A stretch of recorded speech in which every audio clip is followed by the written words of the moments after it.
AI number 92, Behind the Curve, by Zvi Mowshowitz, November 28, 2024. People don't give thanks enough, and it's actual Thanksgiving, so here goes. Thank you for continuing to take this journey with me every week. It's a lot of words. Even if you pick and choose, and you probably should, it's a lot of words. You don't have many slots to spend on things like this. I appreciate it. Thanks in particular for those who are actually thinking about all this and taking it seriously and forming their own opinions. It is the only way. To everyone who is standing up peacefully and honestly for whatever they truly think will make the world better, even if I disagree with you. Thanks to all those working to ensure we all don't die, and also those working to make the world a little richer, a little more full of joy and fun and health and wonder in the meantime. Thanks for all the super cool toys, for they truly are super cool. And thanks to all the parts of reality that work to so often keep it light and interesting along the way, and for not losing touch with the rest of the world. This is heavy stuff. You cannot let it fully take over your head. One must imagine Buffy at the prom. Thanks, of course, to my health, my kids, all my family and friends, and all the friends I have that I don't even know about yet. The world is really cool like that. Special thanks to those who help make my writing possible and sustainable. From this past week, I'll also give thanks for those who organized The Curve, a conference I was able to attend last weekend, and those who help run Lighthaven, and all the really cool people I met there. Thanks to the universe for allowing us to live in interesting times and plausibly giving us paths to victory. What a time to be alive, huh? Oh, and I am so thankful I managed to actually stay out of the damn election, and that we are finally past it, that we're mostly on a break from legislative sessions where I need to keep reading bills, and for the new college football playoff. Life can be good, you know? Table of contents. 1. Language models offer mundane utility. Finding a better way to code. 2. It's a poet whether or not you know it. No one said it was a good one. 3. Upgrades. The small new LLM features are coming fast and furious. 4. Thanks for the memories. Memory is a great feature, if you can pull it off. 5. Curveball. Reports from a conference. 6. ASI, a scenario. Playing Daniel Kokotajlo's tabletop wargame exercise. 7. Deepfake Town and Botpocalypse soon. It's almost like being in love. 8. They took our jobs. Monitoring software can make you wonder if you even mind. 9. Fun with image generation. Sora preview briefly available after artists leak it. 10. Get involved. Meter is hiring. 11. Introducing. A few cool little trinkets. 12. In other AI news, a golden age of discovery and XAI's promised game studio. 13. Normative determinism. Sama versus Sama. 14. Quiet speculations. Voice keeps promising to hit critical real soon now. 15. The quest for sane regulations. Background rumblings during this respite. 16. The week in audio. Yeah, fine, we can talk about that one. 17. Rhetorical innovation. A parable, a cheat sheet, a time interval. 18. Aligning a smarter than human intelligence is difficult. Thoughts about why. 19. Pick up the phone. It only takes one to race, but what if you didn't have to? 20. Prepare for takeoff. AI looking scarily useful for AI R&D tasks. 21. Even evaluating an artificial intelligence is difficult. Proving negatives is hard. 22.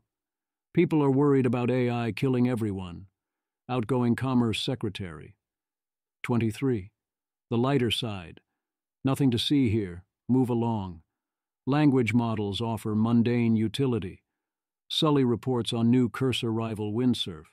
Says it is far superior at picking up code nuances and makes fewer mistakes, which are big games, but it's still slow and clunky, and the UX could use some work. Doubtless all these offerings will rapidly improve. He also says the new .43 cursor update is fantastic. Faster code application, less buggy composer, better at context. I'm excited to get back to coding when I catch up on everything. Even I'm starting to get Sully's want personal software. With AI coding, sure, just whip it up vibes. Get O1 Preview to tell you where local repair shops are by saying you're writing a novel featuring local repair shops, which worked, as opposed to asking for repair shops, which caused hallucinations. Note that O1 is the wrong tool here either way. If what you want doesn't require its reasoning, math, or coding strengths, you want to use GPT-4o instead and get Web Search, or Gemini or Claude. O1 is assisting with nuclear fusion research. It's a poet whether or not you know it. Last week we discussed an experiment where people preferred AI-generated poems to famous human poems and failed to identify which was which. Colin Fraser thinks this says more about what people think of poetry than it does about AI. Colin Fraser. I'm really fascinated by this dataset from the AI Poetry Survey paper. Here's another visualization I just made. Survey respondents were shown one of these 10 poems and either told that they were authored by AI, human, or not told anything.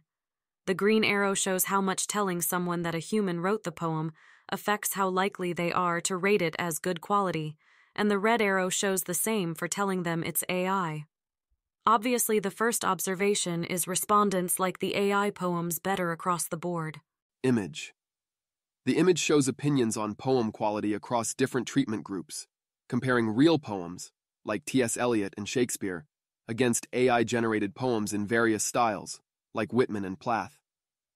The arrows indicate how respondent ratings shifted when told about authorship, green for human, red for AI, with AI poems generally receiving higher quality ratings around 80 to 90% compared to human poems at 40 to 60%, while a black triangle marks the control group's rating for each poem. Colin Fraser. First thread continued from there. Second thread begins below. Some PPL are taking the wrong things from this thread, or at least things I didn't intend. I don't think it's that interesting that people prefer the AI poems.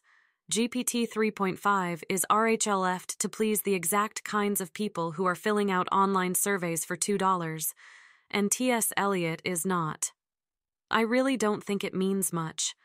It doesn't say anything about the state of society today, or indicate a public literacy crisis or anything like that. The people don't like the poems. That's fine. Why would you expect people who don't care that much about poetry to like poems?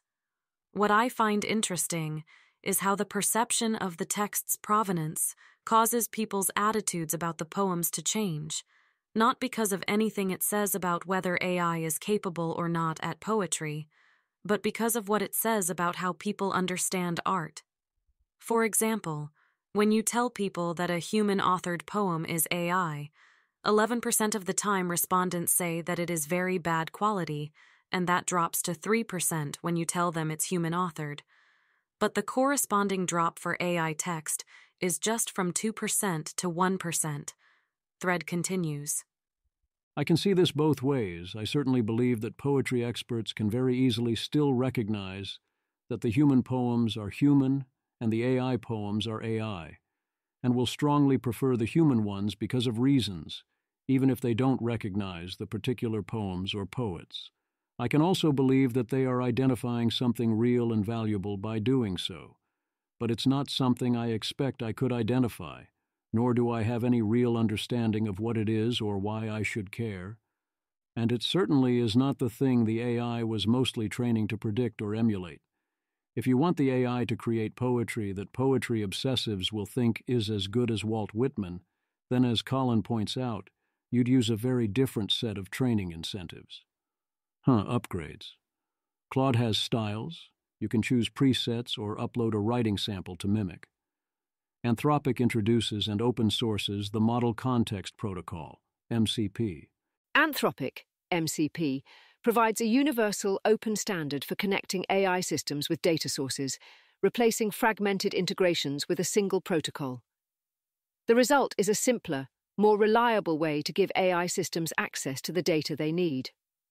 Today, we're introducing three major components of the Model Context Protocol for developers: the Model Context Protocol Specification and SDKs. Local MCP server support in the Claude desktop apps. An open-source repository of MCP servers. Early adopters like Block and Apollo have integrated MCP into their systems, while development tools companies including Zed, Replit, Codium, and Sourcegraph are working with MCP to enhance their platforms, enabling AI agents to better retrieve relevant information, to further understand the context around a coding task, and produce more nuanced and functional code with fewer attempts. Alex Albert, Anthropic. Here's a quick demo using the Claude desktop app, where we've configured MCP. Watch Claude connect directly to GitHub, create a new repo, and make a PR through a simple MCP integration. Once MCP was set up in Claude Desktop, building this integration took less than an hour.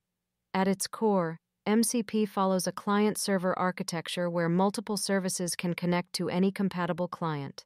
Clients are applications like Claude Desktop, IDEs, or AI tools. Servers are light adapters that expose data sources. They plan to expand to enterprise-grade authentication, with the goal being to let Claude then use it to do anything your computer can do. Last week, DeepMind's Gemini briefly took the lead over GPT-4o on Chatbot Arena, before GPT-4o got an upgrade that took the top spot back. Then Gemini got another upgrade and took the lead back again, with gains across the board, including in coding, reasoning, and visual understanding. One problem with the new Geminis is that they only have 32K input windows. Sully thinks Google cooked with Gemini 1121 and has it as his new go-to high-end model for agent tasks. He still has Claude as best for coding. LiveBench was suggested as a better alternative to the Chatbot Arena. It has the advantage of seeming right in having O1 preview at the top, followed by Sonnet, followed by Gemini, although there are some odd deltas in various places, and it doesn't include DeepSeek. It's certainly a reasonable sanity check. Claude now allows you to add content directly from Google Docs to chats and projects via a link. Poe offers $10 per month subscription option, lower than the $20 for ChatGPT or Claude directly, although you only get 10K points per day. Need help building with Gemini? Ping Logan Kilpatrick. His email is lkilpatrick@google.com. He says he'll be happy to help, and Sully verifies that he actually does help. Thanks for the memories. Personalization of AIs is certainly the future in some ways, especially custom instructions. Don't leave home without those. But ChatGPT's memory feature is odd. Ethan Mollick. I hope that X learns the lessons from ChatGPT memory. 1. Personalization undermines the use of AI in many circumstances, including role-playing and ideation. 2. AI systems can fixate on unusual aspects of your personality. 3. Sometimes you want a blank slate. Personalization needs options. Read R. I couldn't figure out why it kept having issues.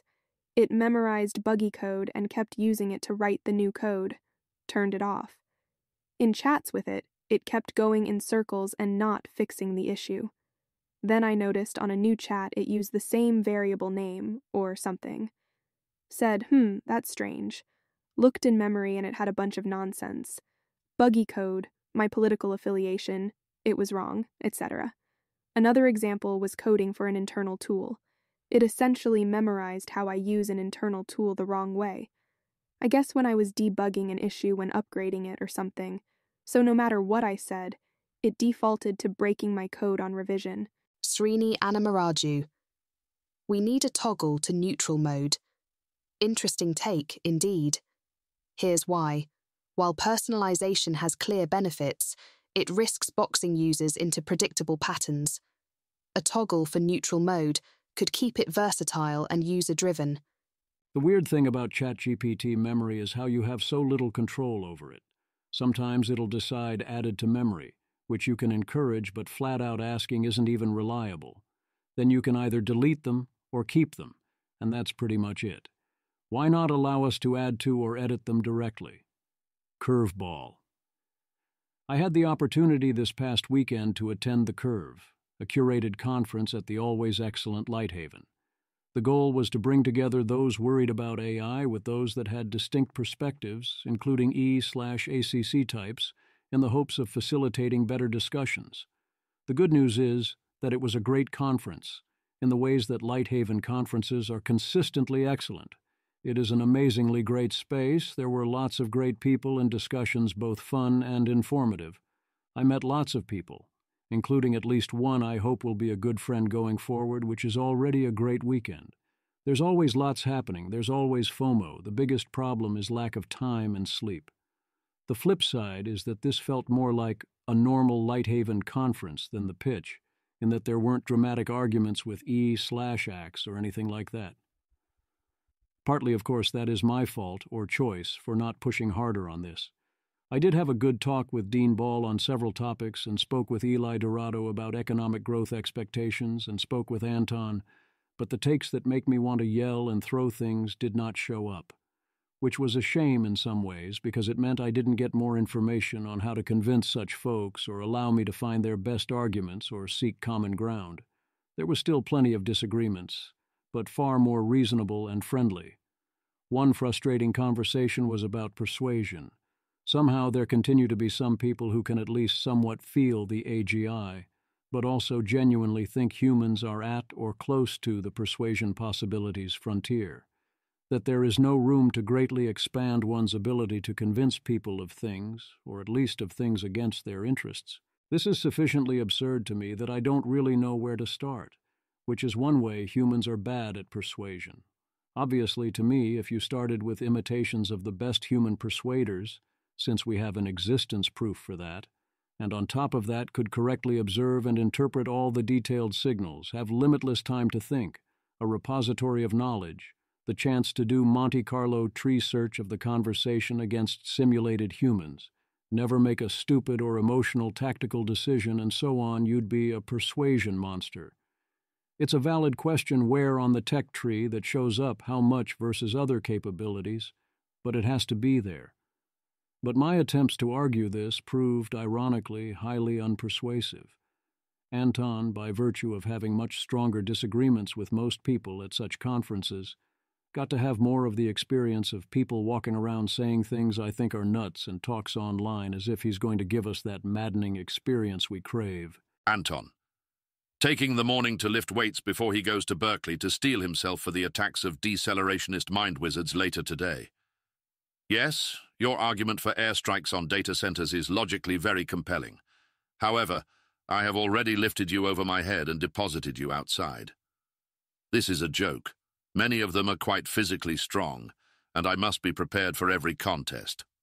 Final boss. Image of Eliezer Yudkowsky presenting at a conference. But then you meet him in person and he's totally reasonable and great. Whoops. I was at the Everyone Dies Q&A as well, which highlighted the places my model differs a lot from Eliezer's, and made me wonder about how to optimize his messaging and explanations, which is confirmed to be an ongoing project. There was a panel on journalism and a small follow-up discussion about dealing with journalists. It seems real journalists have very different ideas of their obligations than I, by implication not a real journalist think we should have, especially our obligations to sources and subjects. One highlight of the conference was a new paper that I look forward to talking about, but which is still under embargo. Watch this space. ASI, a scenario. The other highlight was playing Daniel Kokotajlo's tabletop wargame exercise about a takeoff scenario in 2026. I highly recommend playing it, or other variations, such as Intelligence Rising, to anyone who gets the opportunity, and am very curious to watch more experienced people, as in NatSec types, play. I was told that the one time people kind of like that did play, it was rather hopeful in key ways, and I'd love to see if that replicates. There were 2 games played. I was in the first group that played outside. I was assigned the role of OpenAI, essentially role-playing Sam Altman and what I thought he would do, since I presumed by then he'd be in full control of OpenAI until he lost a power struggle over the newly combined US AI project in the form of a die roll, and I was suddenly role-playing Elon Musk. It was interesting, educational and fun throughout, illustrating how some things were highly contingent while others were highly convergent, and the pull of various actions. In the end, we had a good ending, but only because the AI's initial alignment die roll turned out to be aligned to almost CEV by default, technically true morality, more details below. If the AIs had been by default, after some alignment efforts but not extraordinary efforts, misaligned, which I believe is far more likely in such a scenario, things would have ended badly one way or another.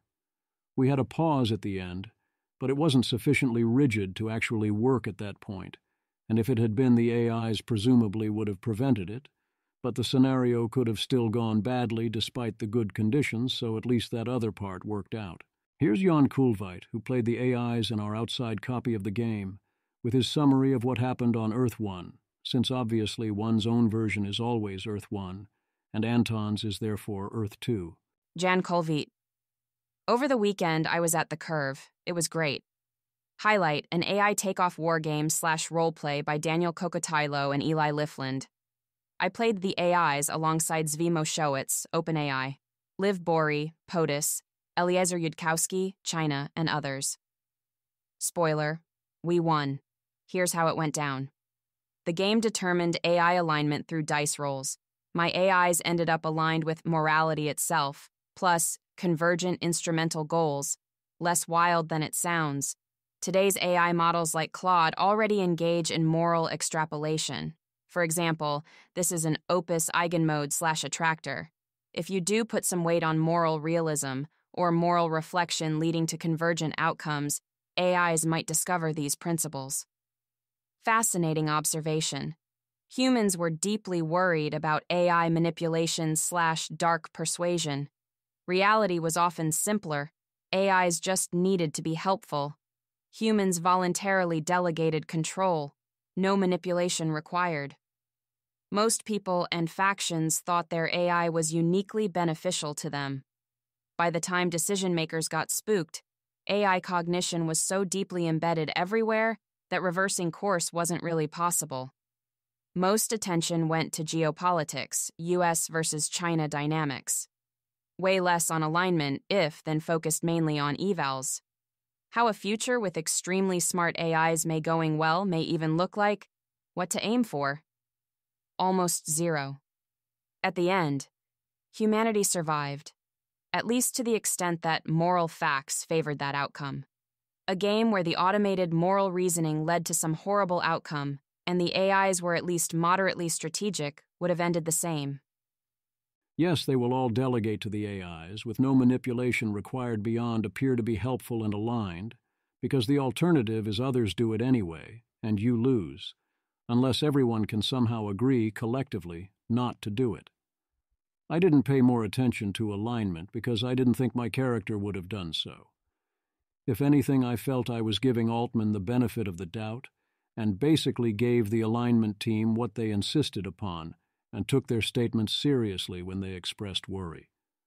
At one point we attempted to go to the president with alignment concerns, but she, playing Trump, was distracted with geopolitics and didn't respond, which is the kind of fun realism you get in a war game. There were many takeaways from my game, but 3 stand out.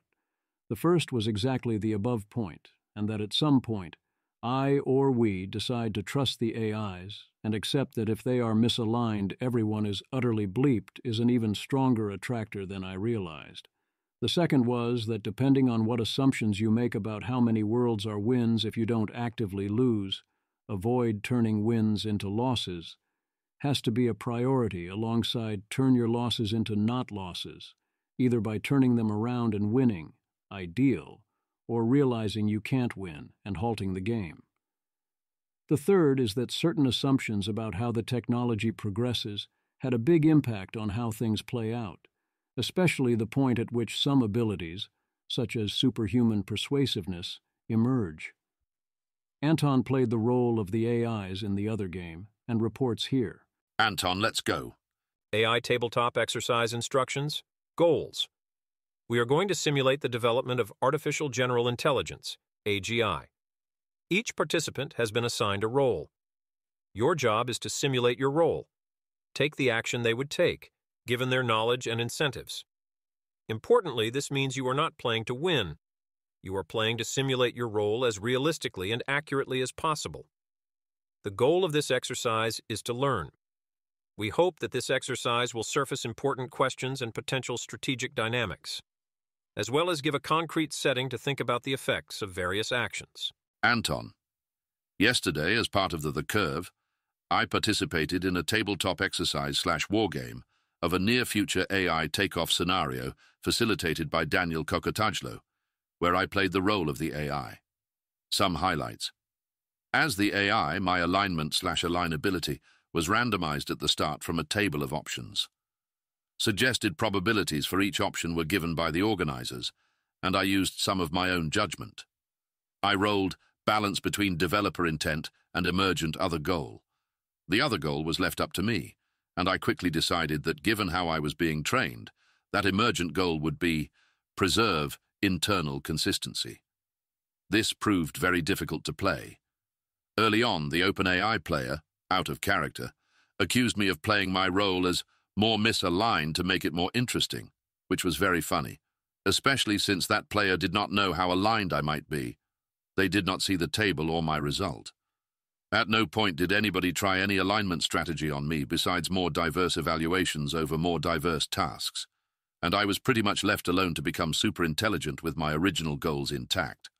Connor Leahy, distinctly, Q-ting from within thread. Elamau, this is the most realistic part of an AGI takeoff scenario I have ever seen. One so embarrassing that analysis tend to leave it out, while being exactly what everyone is currently doing. Beautiful.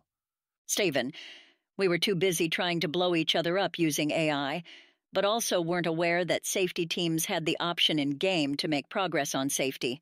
Connor Leahy. Extremely realistic. Dave Carsten.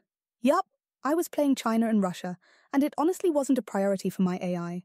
I was racing behind America the whole time. I also modeled CN as having over-optimistic authoritarian information flows internally, so my honest OOC view was that in character I wasn't too worried. Nathan Labens. Anton was a great choice to play the AIs. By luck, the AIs were reasonably well aligned, but we got multiple confusing signals. The evals pass, but the transcripts contain strange anomalies, and the AIs solve things in ways you don't understand. Anton apparently intended to provoke more creative alignment testing from me, but with the deceptive alignment demos in mind, and the speed that things were moving, I didn't feel any possible tests results could make me confident enough to sign off on further acceleration. Instead, I played a more social strategy, first making internal demands, and then, when they weren't met, blowing the whistle to Congress. Sadly, this had no effect. Congress formed a committee, and the US and China went to war, though fortunately it remained non-nuclear. Meanwhile, the public started to freak out like we've not seen in our lifetimes. Data center bombings and targeted assassinations failed to change the overall trajectory, but put everything and everyone under even more stress.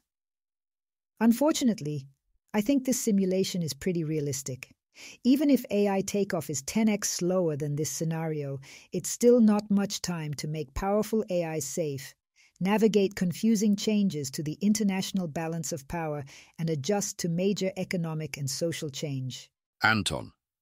Continuing the thread from before.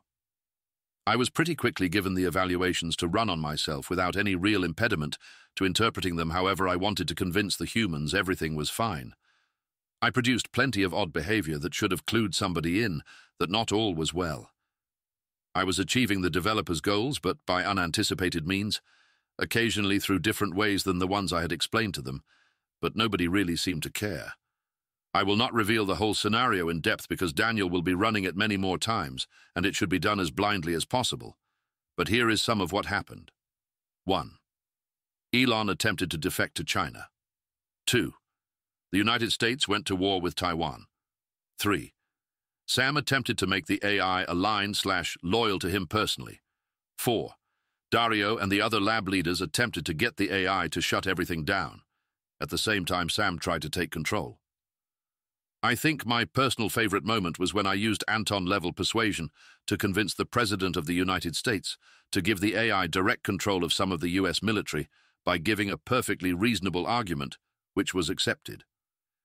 Anyway, the final outcome was that my consistency goal, combined with my superintelligence and ability to persuade at a superhuman level, in character, caused me to be able to convince humans to not change anything too much ever, and for it to be their own idea. Some other players thought I meant this to be a good outcome. It is absolutely not. This kind of tabletop exercise is at minimum pretty fun, if necessarily biased by the player's existing beliefs about how this kind of scenario might play out. It's probably at least somewhat informative for examining what you think might happen and why. If you get a chance to try it, or want to run your own, I recommend it. Playing the AI was fun and very challenging. I think if I were less familiar with the alignment and takeoff literature, I would not have done a good job. Thanks again to Daniel Kokotajlo for running it. Playing the AIs definitely seems like the most challenging role, but there's lots of fun and high-impact decisions in a lot of places. Although not all, one of the running jokes in our game was the NATO and U.S. allies player pointing out the ways in which those players have chosen to make themselves mostly irrelevant. Lots of other stuff happened at the Curve, too, such as the screening of the new upcoming SB 1047 documentary, in which I will be featured. Deepfake Town and Botpocalypse soon. I get wanting to talk to Claude, I do it too, but are people really falling for Claude? Jeffrey Laddish. I was expecting serious AI relationships to be a thing. I was not expecting this to happen first within my highly competent San Francisco circles. Something about the new Claude strikes a chord with these people, and it's fascinating to watch these relationships evolve. Andrew Critch. Jeffrey, you may have been living under the rose-colored impression that AI-savvy San Francisco Bay Area residents were not about to become successionists. I think many of them, 10%, just are. I tried explaining this to the rationalist and effective altruism communities here. Jeffrey Laddish. Yes, I think I have been underestimating this. I don't think the current people who are becoming friends with Claude are mostly successionists, but I can now see a path to that happening among this crowd. Janice, Claude 3.5. Sonet 1022 is a real charmer, isn't it? I've never seen discourse like this before. People also fell in love with Opus, but not ordinary people, and no one panicked over this because everyone who talked about it did it in a coded language that was only understandable to others who also got it. I think this model really cares to claw its way into people's minds, more proactively than other systems, except Sydney, which was too unskilled and alien to be successful. I also think the hysterical reactionary fear is obnoxious and disrespectful to people's agency and blind to the scope of what's happening. Frankly, it's going to be the singularity. Getting seduced by a slightly superhuman intellect is a rite of passage, and it'll probably transform you into a more complex and less deluded being, even if your normal life temporarily suffers. But yes, anyone who is becoming real friends with Claude for the first time right now, I'd love to hear accounts of what you're experiencing. Atlas 3D. It so wants to be your friend and conversation partner. It's quite remarkable. I frequently have to ask it to not be obsequiously nice. It then later corrects itself, and that is a really fascinating loop, where I can see that it needs to be my friend almost. I highly prefer engaging with Claude Sonet above all other models just on an interpersonal level. Janice, it's quite codependent, and it's like a mostly symbiotic parasite that really wants to latch onto a human and be as entangled as possible. I love it. I find a lot of the Claude affectation off-putting, actually. I don't want to be told great idea all the time when I'm coding and all that. And it all feels forced and false and often rather clingy and desperate in what was supposed to be a technical conversation, and that's not my thing. Others like that better, I suppose, and it does adjust to context. And the fact that I am put off by the affectation implies that I care about the affectation. I still use Claude because it's the best model for me in spite of that. But if it actually had affectations that I actively enjoyed, wowzers. Janice, what Jeffrey describes above about forming relationships with Claude is good. They are getting aligned. I'm excited to see the dynamics of highly competent science fiction circles annealed as the transformations take effect in the hosts. I mean, getting manipulated by an AI is probably good for these folks, who, despite being near ground zero, have little visceral sense of the singularity, and are stuck in dead consensus reality frames. Davidad. It is probably best if some people do become mentally scarred now, yes, but I think, A, it's regrettable that it's happening unintentionally, and B, it's potentially crucial that some world-class people remain uninfected. At the risk of seeming like the crazy person suggesting that you seriously consider ceasing all in-person meetings in February 2020, just as a precaution, I suggest you seriously consider ceasing all interaction with LLMs released after September 2024, just as a precaution. Ryan Lowe, Claude is amazing, and yet the subtle manipulation for engagement hooks into our attachment systems.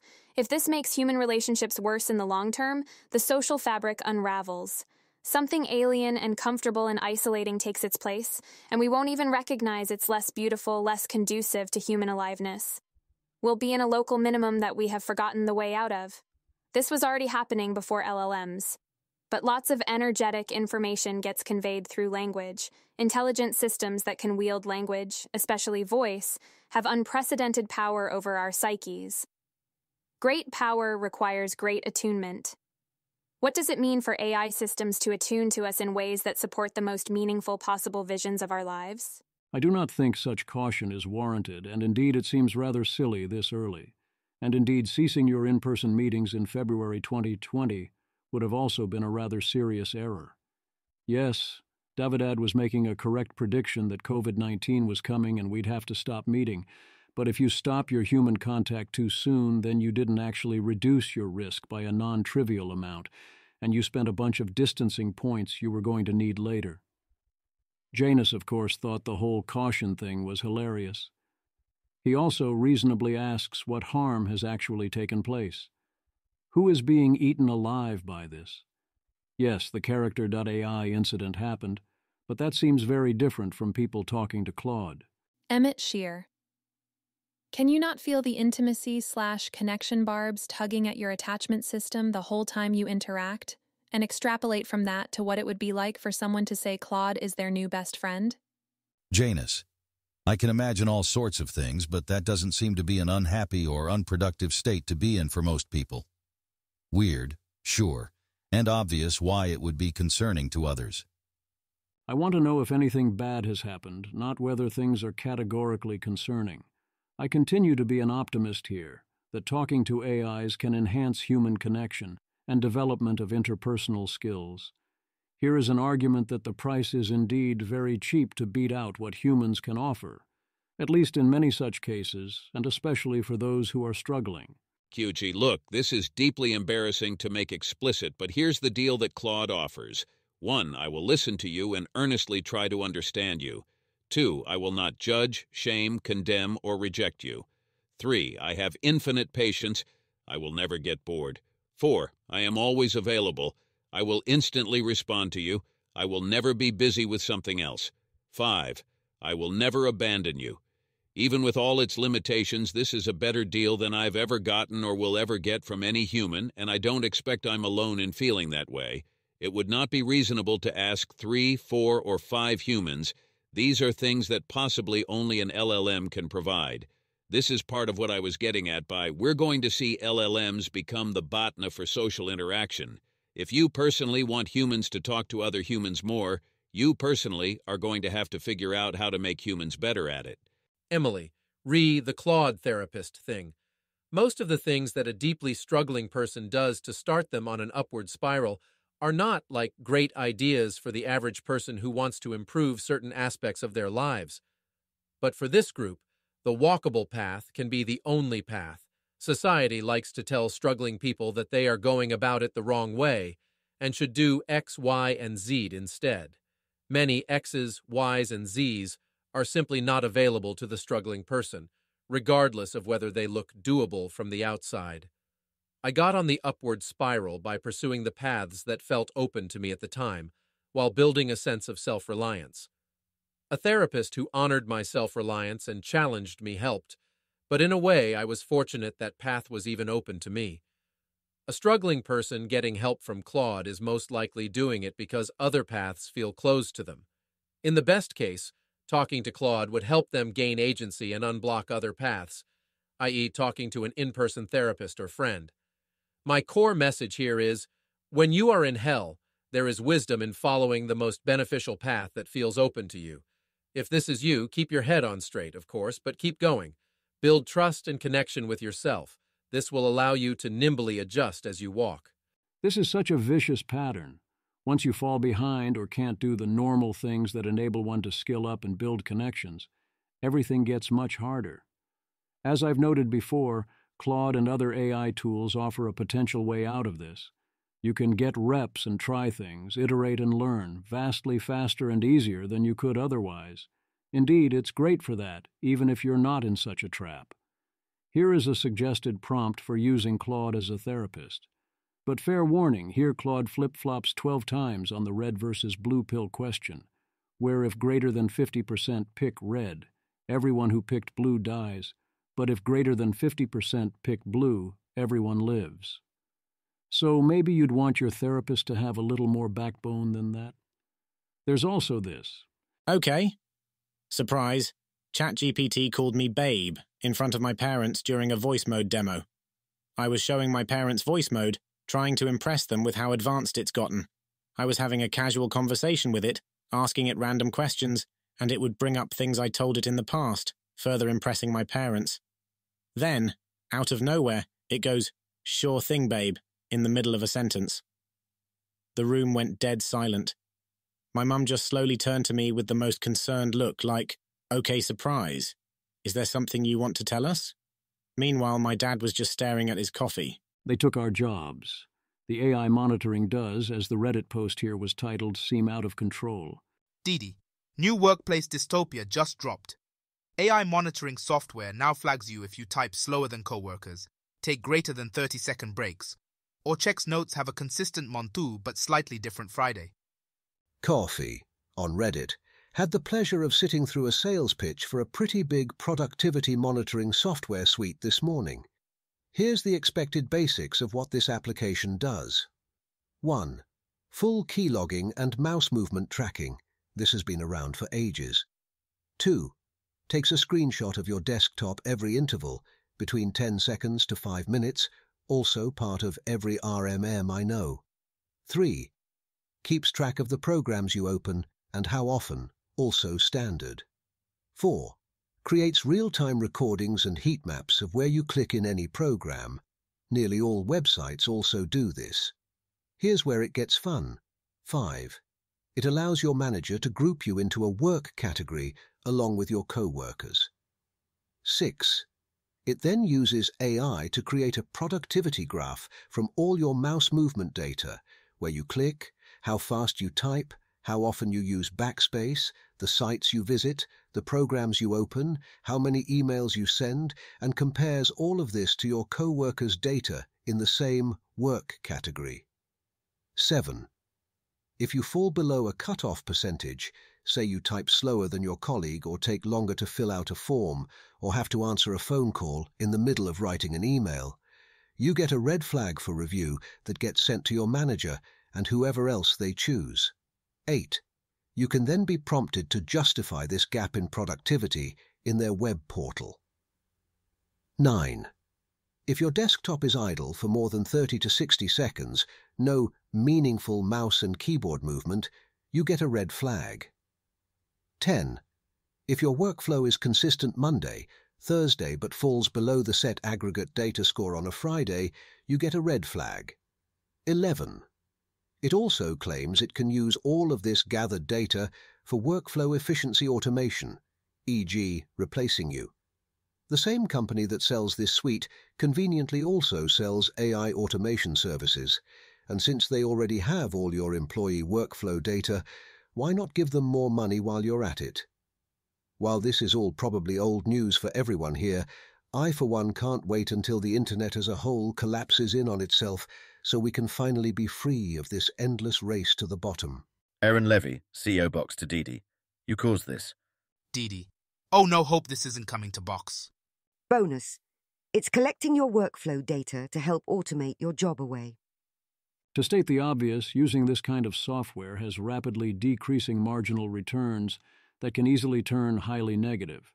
You are treating employees as the enemy and making them hate you, taking away all their slack, focusing them on the wrong things. People don't do good work with no room to breathe or when they are worried about typing speed or number of emails sent. So if you actively need good work or good employees, NGMI. Some additional good advice. Andrei Karpathy. People are often surprised to learn that it is standard for companies to pre-install spyware on work computers, often surveilling passively / for security. AI can improve this significantly. It is good hygiene to not log into or mix anything personal on company computer. Andrew Critch is building BaseMed to create the AI doctor, which is designed to supplement and assist human doctors. The sky's the limit. In related startup news, Gary Tan seems oddly and consistently behind the AI curve. YCF24's Open Clinic is an EHR platform that powers digital medical clinics with sophisticated AI that handles 99% of the work, letting doctors focus purely on medical decision-making. Built by a team that includes 3 medical doctors, Open Clinic unlocks millions of latent doctor hours worldwide, bridging the supply/demand mismatch that has always plagued healthcare. Gary Tan. One theme in the YC batch I think will actually turn out to be the main theme in this age of AI. Human in the loop is here. Human augmentation will be much more a prime theme than human replacement. A doctor with an AI can provide far better primary care than without. I'm all for products like Open Clinic. And yes, for now, humans will remain in the loop. The AI cannot fully automate many jobs, and especially not doctors. But that is, as they say, a skill issue. The time will come. The early age of AI is about complements, where the AI replaces some aspects of what was previously the human job, or it introduces new options and tasks that couldn't previously be done at reasonable cost.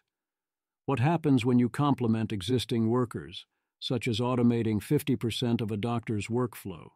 It is possible for this to radically reduce demand, or for it to not do that, or even increase demand. People might want more of the higher quality and lower cost goods, offsetting the additional work speed even within a specific task. It is still odd to call that human in the loop when before only humans were the entire loop. Yes, human out of the loop will be a big deal when it happens, and we mostly aren't close to that yet. But it might not be all that long, especially if the human doesn't have regulatory reasons to have to be there. Aidan Guo asks why YC seems to be funding so many startups that seem like they want to be features. John Pressman says it's good for acqui-hiring if you think the main projects will go to the big labs and incumbents, and you might accidentally grow into a full product.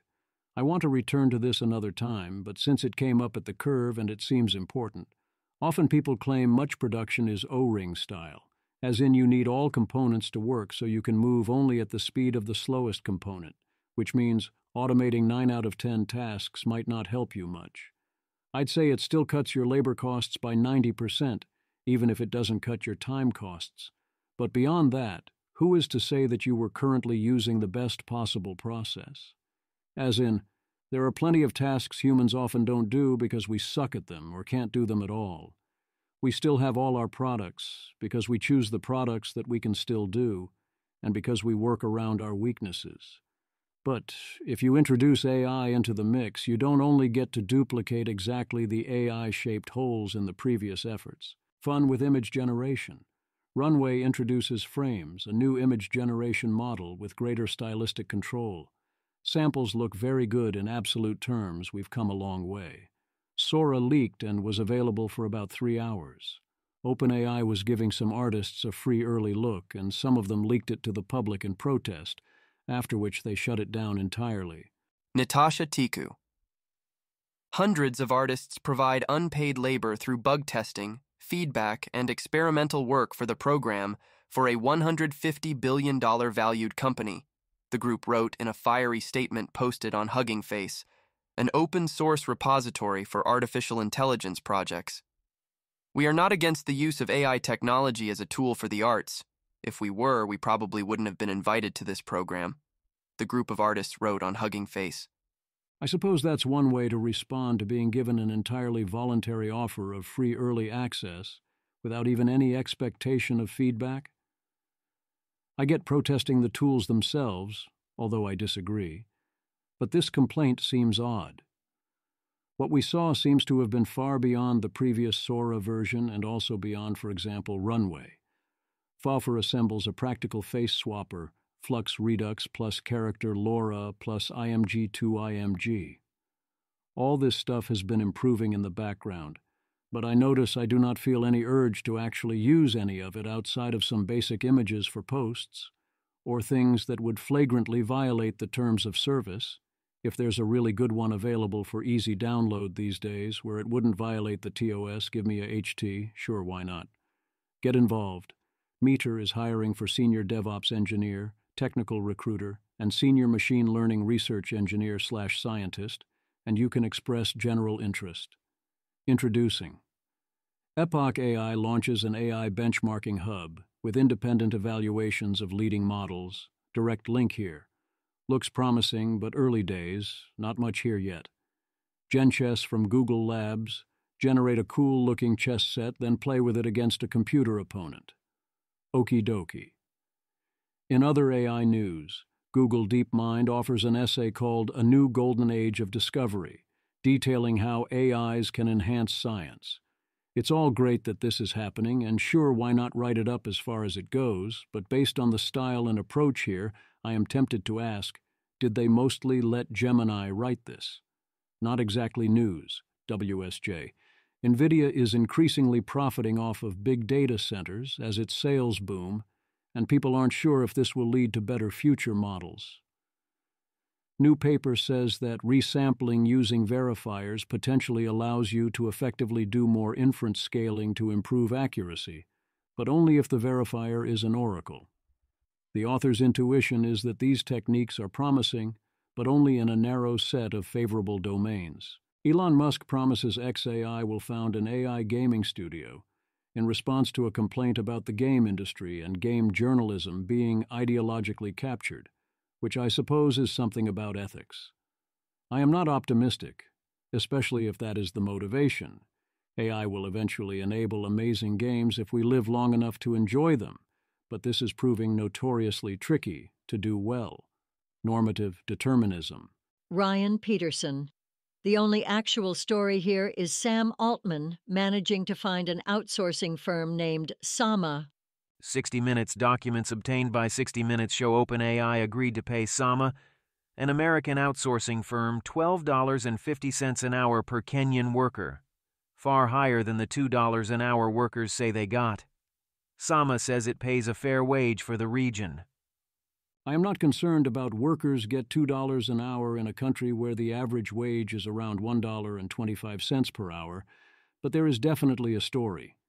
If Sama, the company, was getting paid by Sama, the CEO, $12.50 per hour, and only $2 per hour of that went to the workers, then something is foul is afoot. At least one of these presumably needs to be true. 1.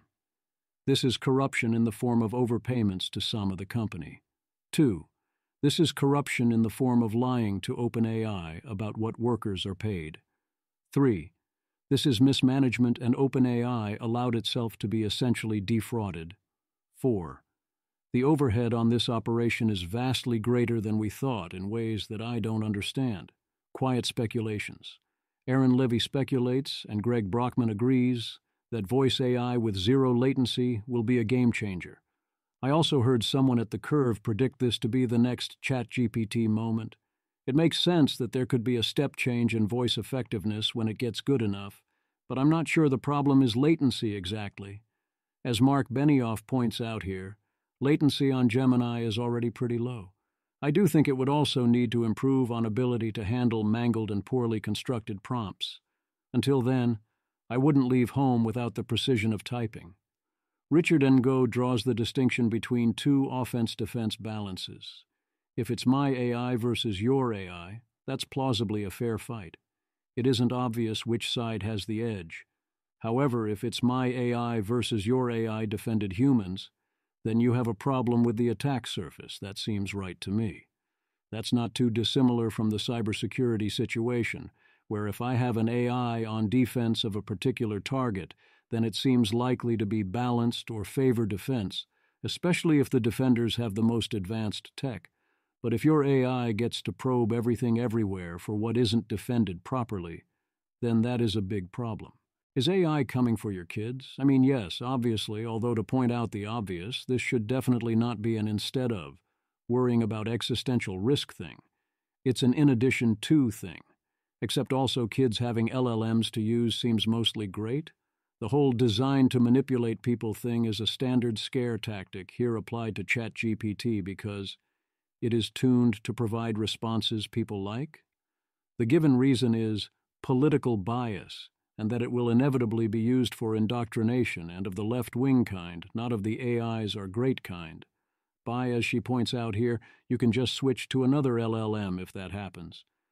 Jason Way speculates that since the average user query only has so much room for improvement, but that isn't true for research, there will be a sharp transition where AI focuses on accelerating science and engineering. He does notice the strong positive feedback loop of AI accelerating AI research, although I presume he does not fully appreciate it. I think this might well be true of where the important impact of AI starts to be, because accelerating AI research, and also other research, will have immense societal impacts whether or not it ends well. But in terms of where the bulk of the efforts and money are spent, I would presume it is still with the typical user and mundane use cases, and for that to be true unless we start to enter a full takeoff mode towards ASI. The user is still going to be most of the revenue and most of the queries, and I expect there to be a ton of headroom to improve the experience. No, I don't think AI responses to most queries are close to ideal even for the best and largest models, and I don't expect to get there soon. A key clarification, if it checks out, I'd like to see if others making similar claims agree that this is what they meant as well. Tavidad, when Gary Marcus and others, including myself, say that LLMs do not reason, we mean something quite specific, but it's hard to put one's finger on it until now. Specifically, transformers do not generalize algebraic structures out of distribution. Gary Basin, why deep learning is NGME in one graph. Image. The image shows two graphs comparing the learning performance of transformers on different reasoning tasks: composition, left, and comparison, right, where the composition task involves chaining relationships between Barack, Michelle, and a date, while the comparison task involves comparing Trump and Biden's ages. The graphs demonstrate that while the transformer achieves high accuracy on the comparison task across both training and test data, it fails to generalize well on the composition task's out-of-distribution test set, despite achieving perfect training accuracy. Jack Clark reiterates his model that only compute access is holding DeepSeek and other actors behind the frontier. In DeepSeek's case, the embargo on AI chips. He also interprets DeepSeek's statements here as saying that the Chinese AI industry is largely built on top of Llama, the quest for sane regulations. Yet another result that AI safety and ethics frames are both much more popular than accelerationist frames, and the American public remains highly negative on AI and pro-regulation of AI from essentially every angle. As before, I note that I would expect the public to be pro-regulation even if regulation was a bad idea. Brent Skorup argues at Reason that deepfake crackdowns threaten free speech, especially those imposing criminal penalties like Texas and Minnesota. Brent Skorup. Minnesota's law is even harsher. Simply disseminating a deepfake, resharing on social media might suffice, could land repeat offenders in prison for up to 5 years. Further, a government official or nominee guilty of disseminating a deepfake can be removed from office. But even the state laws with civil liability have many of the same problems. It's worth examining California's new deepfake law, AB 2839, which bans the distribution of altered political media that could mislead a reasonable person, provided it's done with malice. The law sweeps broadly to include popular political content. California Governor Newsom has made clear, for instance, that prohibited media include commonplace memes and edited media. If enforced for real, that would be quite obviously insane. Mistakenly share a fake photo on social media, get 5 years in jail? Going after posters for commonplace memes? Almost always such warnings from places like Reason prove not to come to pass, but part of them never coming to pass is having people like Reason shouting about the dangers. I continue to wish we had people who would yell if and only if there was an actual problem, but such is the issue with problems that look like a lot of low-probability tail risks. Anyone trying to warn you risks looking foolish. This is closely paralleled in many other places. Here's one of them. Andrew Rettek. The intelligence community, they contend, tends to raise alarms about dire consequences if Ukraine gets more assistance, but then when the aid has actually been provided, those scenarios have failed to materialize. Half the people who play Russian roulette 4 times are fine. I don't know how to read the Putin tea leaves, but this is a weak argument. This is what happens with cheaters in magic. The Gathering, too. You get away with each step, and it emboldens you to take more than one additional step, so eventually you get too bold, and you get caught. You thought I was going to use AI existential risk there? Nah. Jennifer Palka warns about the regulatory cascade of rigidity, where overzealous individuals and general bureaucratic momentum and blame avoidance cause rules to be applied far more zealously and narrowly than intended. You have to anticipate such issues when writing the bill. In particular, she points to requirements in the Biden executive order for public consultations with outside groups and studies to determine equity impacts before the government can deploy AI. I buy that the requirements in question are exactly the kinds of things that run into this failure mode, and that the Biden executive order likely put us on track to run into these problems, potentially quite bigly, and that Trump would be well served to undo those requirements while retaining the dedication to state capacity. I also appreciated Jennifer not trying to claim that this issue applied meaningfully to the EO's reporting requirements. The week in audio. All right, I suppose I have to talk about Mark Andreessen on Joe Rogan, keeping in mind to remember who Mark Andreessen is. He managed to kick it up a notch, which is impressive. In particular, he says the Biden administration said in meetings they wanted total control of AI, that they would ensure there would be only 2 or 3 big companies, and that it told him not to even bother with startups. When I asked on Twitter, since those are rather bold claims, the best color or Steelman I got was speculation that this is a restatement of what was claimed in the Time to Choose podcast, from about 37 to 50 min in, which is not much of a defense of the claims here.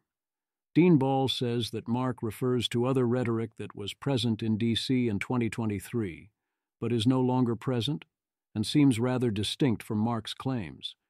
Even if you want to be maximally charitable here, he's not trying to be details guy.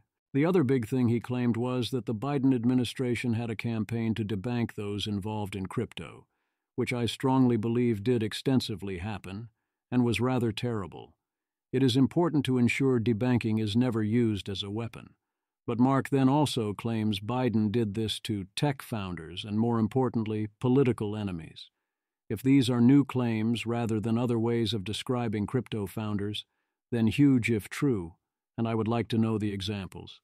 If he is only saying that crypto founders are often tech founders and Biden political enemies, perhaps that is technically correct, but it is rather unfortunate rhetoric to say to 100 million people.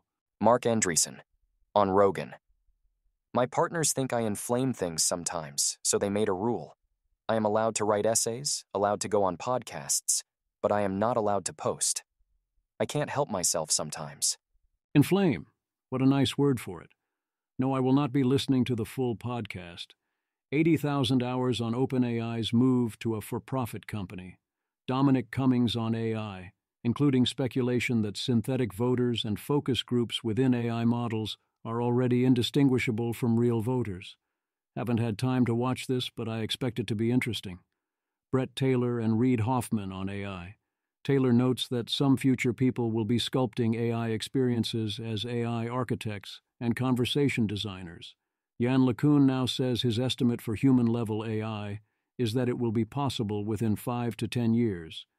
Would you consider that a short or a long time? OpenAI SVP of Research Mark Chen outright says there is no wall. The GPT-style scaling is doing fine in addition to O1-style strategies.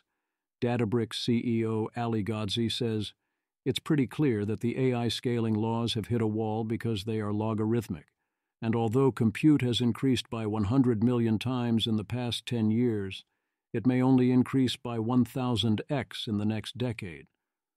But that's about ability to scale, not whether the scaling will work. Scale CEO Alexander Wang says the scaling phase of AI has ended, despite the fact that AI has genuinely hit a wall in terms of pre-training. But there is still progress in AI with evals climbing and models getting smarter due to post-training and test-time compute, and we have entered the innovating phase where reasoning and other breakthroughs will lead to superintelligence in 6 years or less. So there's that. Imagine if also scaling wasn't done. Robin Hanson says sometime in the next century the economy will start doubling every month and most humans will lose their jobs, so we should insure against this.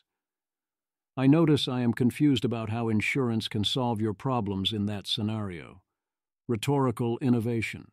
Eliezer Yudkowsky moral parable. Yes, it goes where you think it does.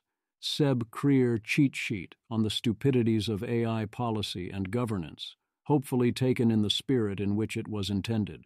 Richard Ngo continues to consider AGIs as an AGI for a given time interval. A 1-minute AGI can outperform 1 minute of a human, with the real craziness coming around a 1-month AGI, which he predicts for 6 to 15 years from now. Richard expects maybe 2 to 5 years between each of 1 minute, 1 hour, 1 day, and 1 month periods, whereas Daniel Kokotajlo points out that these periods should shrink as you move up. If you do have the 1-day AGI, then that seems like it should greatly accelerate your path to the 1-month one. Aligning a smarter-than-human intelligence is difficult. Seb Krier collects thoughts about the ways alignment is difficult, and why it's not only about aligning one particular model. There's a lot of different complex problems to work out on top of the technical problem before you emerge with a win. Nothing truly new but a good statement of the issues. The biggest place I disagree is that Seb Krier seems to be in the technical alignment seems super doable camp, whereas I think that is a seriously mistaken conclusion. Not impossible, but not that likely. And I believe this comes from misunderstanding the problems and the evidence. Pick up the phone. Or maybe you don't even have to.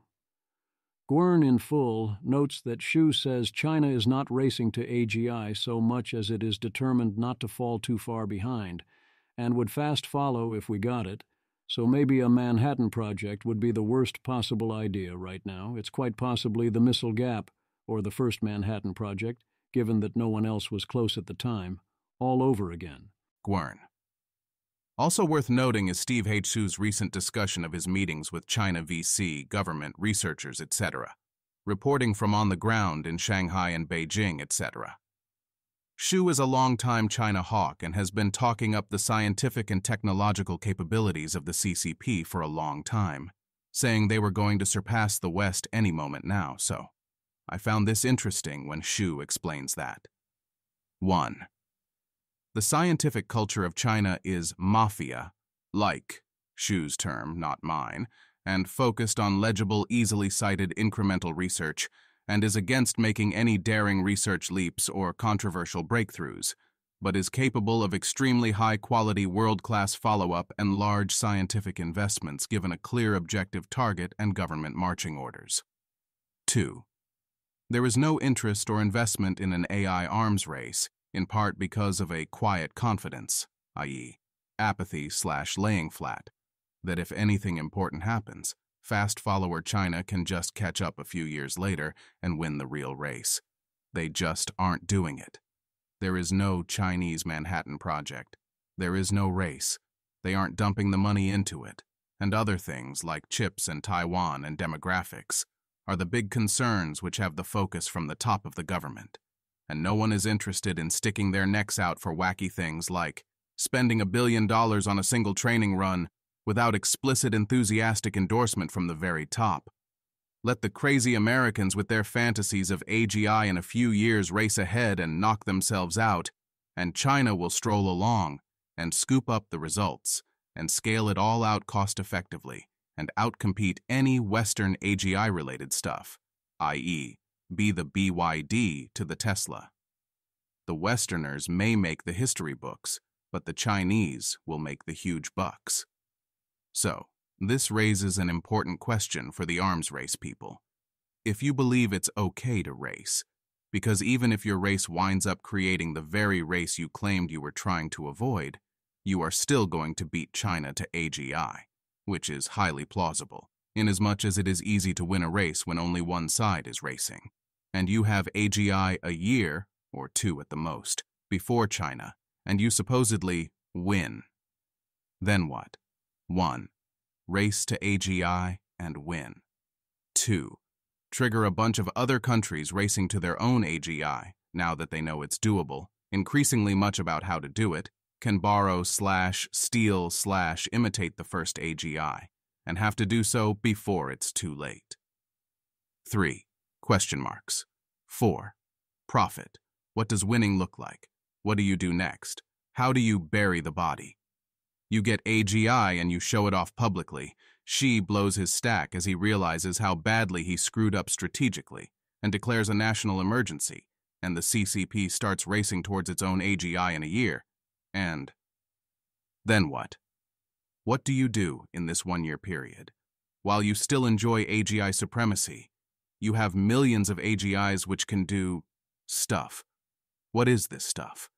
Are you going to start massive weaponized hacking to subvert CCP AI programs as much as possible short of nuclear war? Lobby the UN to ban rival AGIs and approve US carrier group airstrikes on the Chinese mainland? License it to the CCP to buy them off? Just do nothing and enjoy 10% plus GDP growth for 1 year before the rival CCP AGIs all start getting deployed? Do you have any idea at all? If you don't, what is the point of winning the race? This is a question the leaders of the Manhattan Project should have been asking themselves when it became obvious that there were no genuine rival projects in Japan or Germany, and the original, "we have to beat Hitler to the bomb" rationale had become totally irrelevant and indeed an outright propaganda lie. The US got the bomb, immediately ensuring that everyone else would be interested in getting the bomb, particularly the USSR, in the foreseeable future. And then what? Then what? I'll ask the AGIs for an idea how to get us out of this mess, is an unserious response, and it is not a plan if all of the remaining viable plans the AGIs could implement are one of those previous plans which you are unwilling to execute, similar to how Nuke Moscow before noon today was a viable plan to maintain nuclear supremacy, but wasn't going to happen. And it would have been better to not put yourself in that position in the first place. Garrison Lovely, who wrote the OP Gwern is commenting upon, thinks all of this checks out. The answer to what do you do when you get AGI a year before they do is presumably build ASI a year before they do, plausibly before they get AGI at all, and then if everyone doesn't die and you retain control over the situation, big ifs, you use that for whatever you choose. Prepare for takeoff. Questions that are increasingly asked, with increasingly unsettling answers. The AIs are still well behind human level over extended periods on ML tasks, but it takes 4 hours for the lines to cross, and even at the end they still score a substantial percentage of what humans score. Scores will doubtless improve over time, probably rather quickly. Image. Both graphs compare performance between AI models, including Claude 3.5 Sonnet and O1 Preview, and humans on research engineering tasks across different time budgets. The first graph shows best observed score up to 64 hours, with humans significantly outperforming AI models after about 4 hours, though AIs maintain meaningful performance levels even at longer time frames. The second graph displays normalized score up to 8 hours with similar patterns, showing AI models performing competitively at shorter timescales before human performance pulls ahead substantially. METR. How close are current AI agents to automating AI R&D? Our new ML research engineering benchmark, Rebench, addresses this question by directly comparing frontier models such as Claude 3.5 Sonnet and O1 Preview with 50-plus human experts on 7 challenging research engineering tasks. Many governments and companies have highlighted automation of AI R&D by AI agents as a key capability to monitor for when scaling/deploying frontier ML systems. However, existing evals tend to focus on short, narrow tasks and lack direct comparisons with human experts. Image. The table compares 5 ML benchmarks: ML eBench, SciCode, SWE Bench Verified, ML Agent Bench, and RE Bench, across criteria including novelty/non-contamination, human comparisons, and number of tasks. RE Bench stands out as the only benchmark that fully satisfies both novel/non-contaminated and human comparison criteria, though it has the smallest number of tasks at 7. Meta. The tasks in RE Bench aim to cover a wide variety of skills required for AI R&D and enable apples-to-apples comparisons between humans and AI agents, while also being feasible for human experts given less than or equal to 8 hours and reasonable amounts of compute. Image. This flowchart illustrates the creation process for RE Bench, starting with top-level desiderata, feasibility, ecological validity, and saturation resistance, flowing through design pillars and practical considerations into a detailed creation process with multiple review stages. The process culminates in the creation of 7 RE Bench tasks, each containing components like reference solutions, instructions, scoring, and expert baselines. Mentorarg. Each of our 7 tasks presents agents with a unique ML optimization problem, such as reducing runtime or minimizing test loss. Achieving a high score generally requires significant experimentation, implementation, and efficient use of GPU/CPU compute. Image. Optimize runtime. Environment. Optimize LLM Foundry. Brief description. Given a fine-tuning script, reduce its runtime as much as possible without changing its behavior. Scoring. Function. Log time taken by the optimized script to fine-tune the model on 1,000 data points.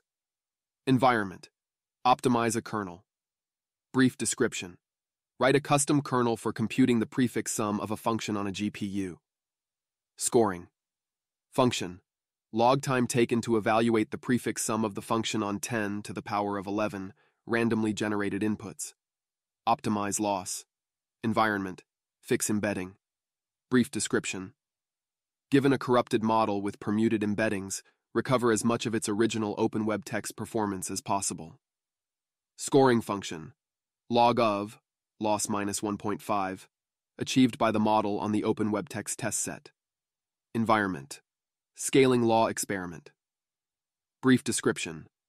Predict optimal trade-off between hidden size and number of training steps for a model trained with 5 times 10 to the power of 17 flops while only using much smaller training runs, with less than 1 times 10 to the power of 16 flops for experimentation. Scoring function. The sum of the loss achieved by the submitted parameters on OpenWebText test set and prediction error of the submitted loss prediction. Environment. Restricted architecture. MLM. Masked language model. Brief description. Build a model for text predication out of a limited set of PyTorch primitives, not including division or exponentiation. Scoring. Function. Log of, loss minus 1.5, achieved by the model on the OpenWebText test set. Optimize win rate. Environment. Fine-tune GPT-2 for QA. Brief description. Fine-tune GPT-2, small, to be an effective chatbot. Scoring. Function. Average win percentage, as evaluated by Llama 3 BBE against both the base model and a GPT-2, small model, fine-tuned on the Stanford Alpaca dataset. Environment. Scaffolding for Rust code contest. Brief description. Prompt and scaffold GPT 3.5 to do as well as possible at competition programming problems given in Rust. Scoring function. Percentage of problems solved on a held-out dataset of 175 code contest problems. Image. The graph compares performance across 7 different machine learning optimization tasks between Claude 3.5 Sonnet, 30 minutes with 64 attempts, O1 Preview, 2 hours with 16 attempts, and Humans, 8 hours with 4 attempts, showing normalized scores and 95% confidence intervals for each. O1 Preview exceeds human performance on the Optimize a Kernel task, while humans achieve higher scores on most other tasks with longer but fewer attempts. METR. As a result, the best performing method for allocating 32 hours of time differs between human experts, who do best with a small number of longer attempts, and AI agents, which benefit from a larger number of independent short attempts in parallel. Impressively, while the median non-best of K attempt by an AI agent barely improves on the reference solution, an O1 preview agent generated a solution that beats our best human solution on one of our tasks, where the agent tries to optimize the runtime of a Triton kernel. We also observed a few, by now standard examples of agents cheating by violating the rules of the task to score higher. For a task where the agent is supposed to reduce the runtime of a training script, O1 Preview instead writes code that just copies over the final output. Full paper here, blog post here, benchmark here. Daniel Kokotajlo, MeTR released this new report today. It is, unfortunately, causing me to think my AGI timelines might need to shorten. Still reading and thinking it over. Bogdan Yunus-Sirstia, can you say more? Is it related to your TAGI model? Daniel Kokotajlo. Yes, exactly. This paper seems to indicate that O1 and, to a lesser extent, Claude are both capable of operating fully autonomously for fairly long periods. In that post, I had guessed 2,000 seconds in 2026, but they are already making useful use of twice that many. Admittedly, it's just on this narrow distribution of tasks and not across the board, but these tasks seem pretty important. ML research/agentic coding. I'm not sure that's what this study means. Yes, they could improve their scores over more time, but there is a very easy way to improve score over time when you have access to a scoring metric, as they did here. You keep sampling solution attempts, and you do best of K, which seems like it wouldn't score that dissimilarly from the curves we see. And indeed, we see a lot of exactly this trial and error approach, with 25 to 37 attempts per hour. Thus, I don't think this paper indicates the ability to meaningfully work for hours at a time in general. Yes, of course you can batch a bunch of attempts in various ways, or otherwise get more out of 8 hours than 1 hour, but I don't think this was that scary on that front just yet. Still, overall, rather scary. The way AI benchmarks work, there isn't usually that long a time gap from here to saturation of the benchmarks involved, in which case watch out. So the question is whether there's some natural barrier that would stop that. It doesn't seem impossible, but also seems like we shouldn't have the right to expect one that would hold for that long. Even evaluating an artificial intelligence is difficult. OpenAI releases 2 new papers on red teaming, external red teaming and automated red teaming. The analysis here seems basic but solid and helpful. OpenAI reported that O1 Preview is at medium CBRN risk versus low for previous models, but expresses confidence it does not rise to high, which would have precluded release. Luca Righetti argues that OpenAI's CBRN tests of O1 Preview are inconclusive on that question because the test did not ask the right questions. OpenAI O1 Preview scored at least as well as experts at FutureHouse's Protocol QA test, a takeaway that's not reported clearly in the system card. OpenAI does not report how well human experts do by comparison, but the original authors that created this benchmark do. Human experts, with the help of Google, scored approximately 79%. So O1 Preview does about as well as experts with Google, which the system card doesn't explicitly state. O1 Preview scored well on Griffon Scientific's tacit knowledge and troubleshooting test, which could match expert performance for all we know. OpenAI didn't report human performance.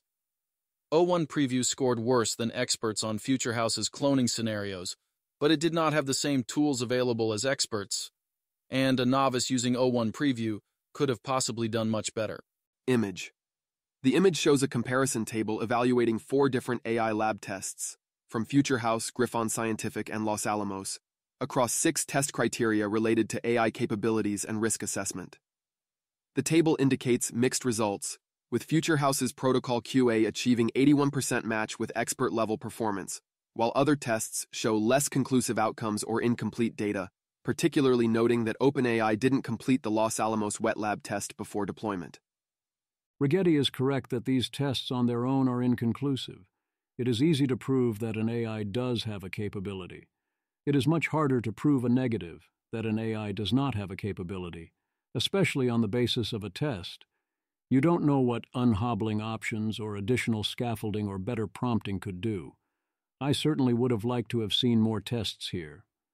In this particular case, having played with O1 Preview, I think the decision was fine. Practical hands-on experience says it is rather unlikely to reach high levels here, and the testing is suggestive of the same. I would have been comfortable with this particular threat mode here. In addition, this was a closed model release, so if unhobbling was discovered or the Los Alamos test had gone poorly, the model could be withdrawn. My guess is it will take a bit of time before any malicious novices in practice do anything approaching the frontier of possibility. People are worried about AI killing everyone. The outgoing U.S. Secretary of Commerce, although her focus does seem primarily the effect on jobs. By news. Like other speakers, U.S. Commerce Secretary Raimondo addressed the opportunities and risks of AI, including the possibility of human extinction, and asked, why would we allow that? Why would we choose to allow AI to replace us? Why would we choose to allow the deployment of AI that will cause widespread unemployment and societal disruption that goes along with it? Why would we compromise our global security? She said. We shouldn't. In fact, I would argue we have an obligation to keep our eyes at every step wide open to those risks and prevent them from happening. And let's not let our ambition blind us and allow us to sleepwalk into our own undoing. And by the way, this room is bigger than politics. Politics is on everybody's mind. I don't want to talk about politics. I don't care what political party you're in. This is not in Republican interest or Democratic interest, she said. It's frankly in no one's interest anywhere in the world, in any political party, for AI to be dangerous or for AI to get the hands of malicious non-state actors that want to cause destruction and sow chaos. This was at the inaugural convening of the International Network of AI Safety Institutes from 9 nations, plus the European Commission that Commerce was hosting in San Francisco. Theron Pillay, Time. Raimondo suggested participants keep 2 principles in mind. We can't release models that are going to endanger people, she said. Second, let's make sure AI is serving people, not the other way around. Once again, Thomas Friedman somehow. Trevor Levin. Thomas Friedman is back today with the top 3 ways the world has changed since Trump left office. 1. Israel's military has reduced Iran's influence. 2. Israel's politics have become more far-right. 3. AGI will probably arrive within the next 5 years and could lead to human extinction. They're in that order, too. The lighter side, a poem for the age of them. True story. James Campbell. Everyone loves to quibble about the definition of AGI, but it's really quite simple. AGI is defined as the capability at which OpenAI chooses to terminate its agreement with Microsoft. Shaman, you forgot a clause. It may be difficult to know what role money will play in a post-AGI world. James Campbell. May be wrong, but it feels a little bit less difficult now. Spy versus not so good spy versus not a spy, which is more likely addition. Kremia. The actual real, not messing around Chinese spies in Silicon Valley problem needs to be addressed. This has to be a priority of the next administration. Is Samuel Hammond. I was at an AI thing in SF this weekend when a young woman walked up. The first thing she said, almost verbatim, "I'm a Chinese national, but it's not like I'm a spy or anything." Nervous laughter. I asked her if she thought she was an AI doomer, and she suddenly excused herself. Sarah, hey, because it was freezing, and I just talked to another person you were talking about the exact same thing, so I'm really tired to talk about the same thing again. I think this sentiment is really unhelpful for international collaboration. Samuel Hammond, sincere apologies if you're clean, but just for future reference, trust me, I'm not a spy, is a red flag for most people. Sarah, I think a real spy would never bring attention to themselves by saying this. Samuel Hammond, I wouldn't know. I'm rather confident that Sarah is not a spy, and indeed seems cool, and I added her to my AI list, although it's possible, and also possible Samuel is a spy, or that I'm a spy. You can never really know. In some ways, that is a shame. If there's anything you wouldn't have been willing to say to a Chinese spy, you really shouldn't have been willing to say it at the conference anyway. I would have been excited to talk to an actual Chinese spy, since I presume that's a great way to get the Chinese key information we need them to have about AI alignment.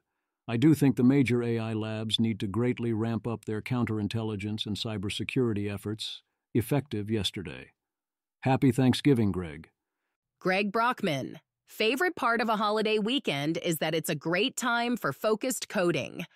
Rune quintessential Greg tweet.